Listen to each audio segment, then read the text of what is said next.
In today's drive-by from Condo Sidekick, we're going to take our first look at the future site of the Everett Street Residences in East Boston, Massachusetts.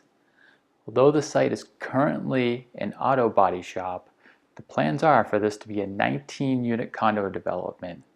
So let's go take a look. You are looking at the site of the proposed Everett Street Residences at 10 and 16 Everett Street in East Boston in August 2018.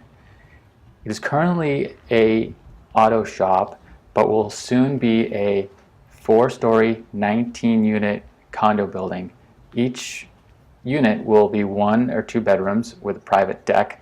There will be garage parking on the ground level for cars and bikes. So this location is in the Jeffries Point residential neighborhood, so replacing the auto shop with a condo building is a great addition. It's also across the street from the East Boston Greenway and close to Maverick Square and the Maverick T Station. But this is the proposed site of the Everett Street Residences in East Boston.